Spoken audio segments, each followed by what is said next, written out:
it's Carolina Moore and I hit 10,000 subscribers on YouTube. So to celebrate, I'm doing a part 2 of my most popular video here on YouTube, which is learn how to free motion quilt with one simple motion.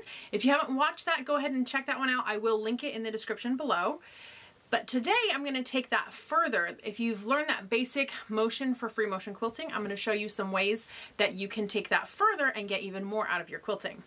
So what I've done is I have my machine, I have my feed dogs lowered, which you'll learn in that first video. I have it loaded with a purple thread, and then I have a basted quilt sandwich. So it's just a piece of batting with some white fabric basted to the front and some teal fabric basted to the back. Super simple, just spray basted together. And that gives me a practice sandwich for me to practice quilting on.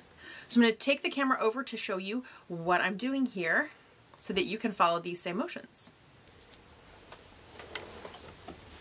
Okay, so we'll go ahead and get started. Put your needle down and your needle up, and then you press your foot up, and that allows you to pull up your bottom thread. Now again, I do have my feed dogs down, and I've got this loaded with a purple thread that'll hopefully make it fairly easy for you to see the designs that I'm working on. So first I'm just going to get myself a little warmed up. I like to do some little loop-de-loops to get myself warmed up.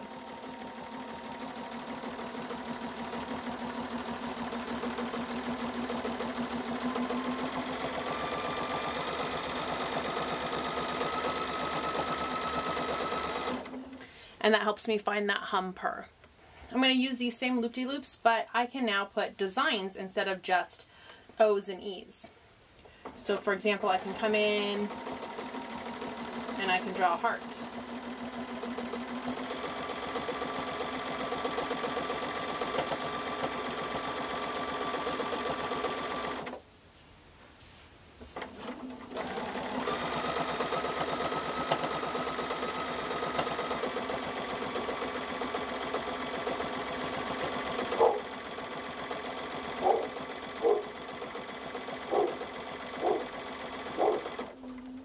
You can do all hearts all over if you like. I think it looks better if you scatter in your hearts between your little loops. You don't just have to do hearts if you want. You can do stars.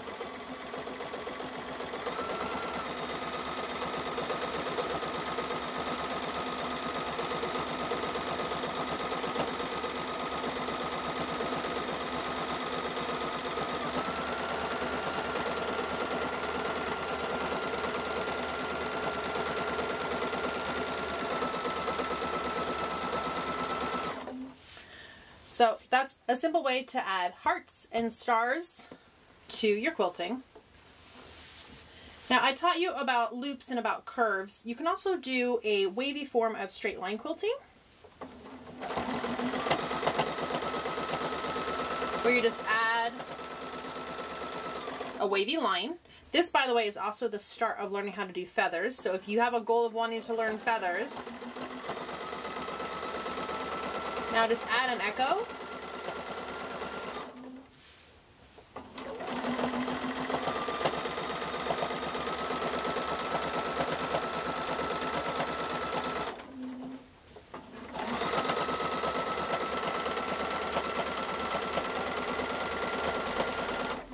And if you'll see, I'm not exactly echoing each time.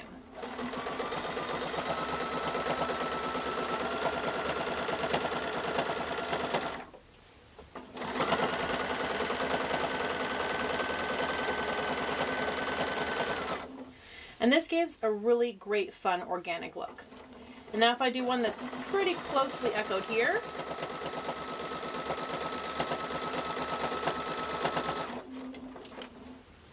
I can go in and add some pebbles between the lines.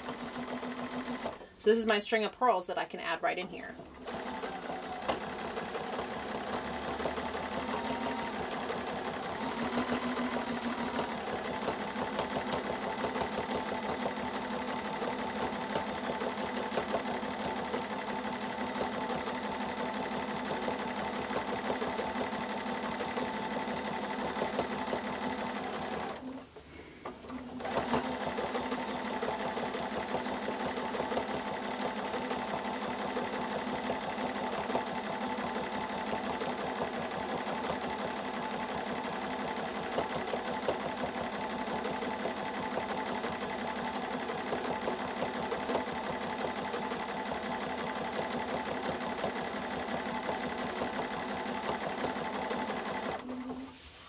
And you get a different look when you start adding pearls.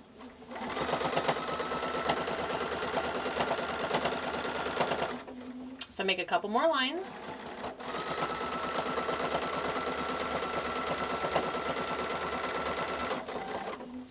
so these are not so exactly put together, I can put pearls in between these.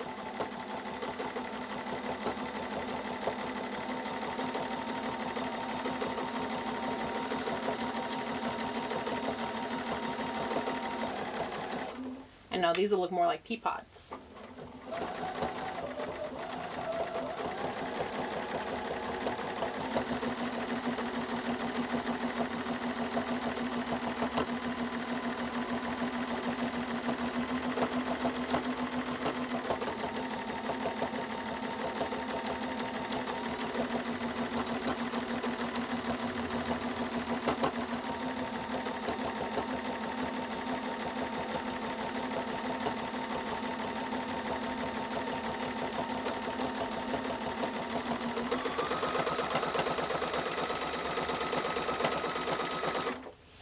So there's a couple different looks you can get with that string of pearls, adding it to this line shape that we just learned.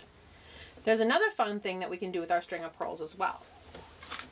If I take my quilt over here and I do a larger string of pearls,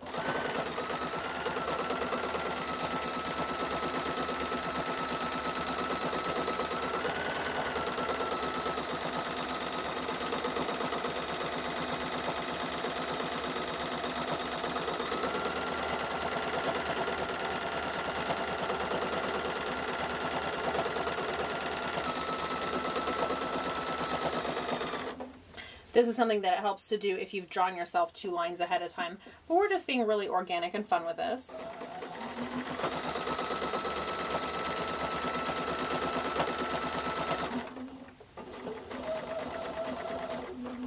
I can come back up to the middle and add an arc, aim right towards this middle point here, then aim down towards the bottom.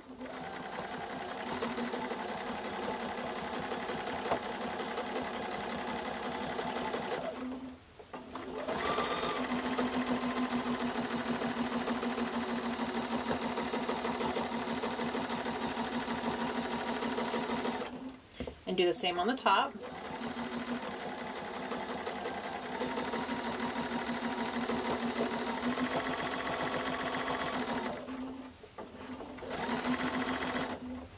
And you get this fun cathedral window design in your quilting. Now, since we've learned our circles, we can do our circles backwards and we can do our circles forwards. That's the basis to be able to do swirls. So let's go ahead and practice a swirl, shall we? I'm gonna find myself a free spot here. And a swirl is a spiral in.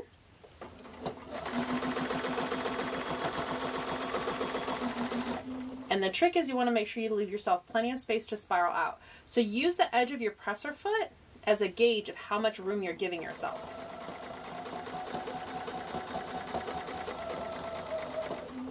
And then when you're in, just come right back out that channel that you gave yourself. Now your spirals don't always have to be perfectly even between each set of lines.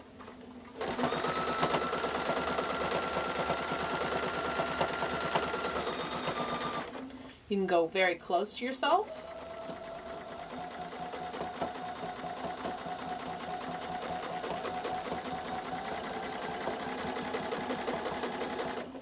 And it gives your swirl a whole different look.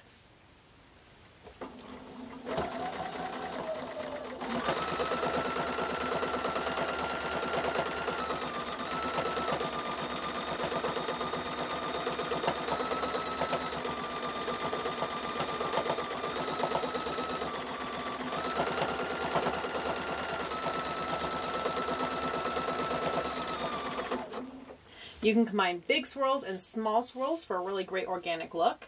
And you can always echo your swirl to either make it bigger or to travel your way to the other side.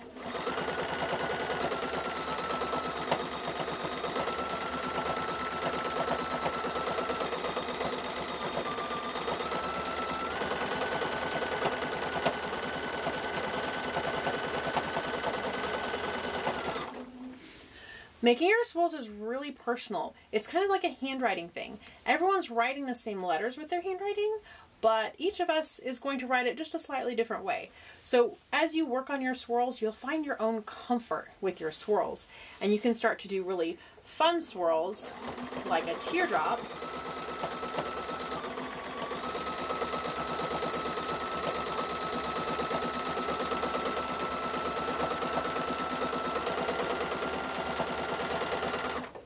That's also a swirl.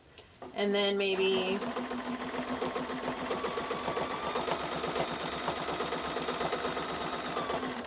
add a little design around it, and maybe even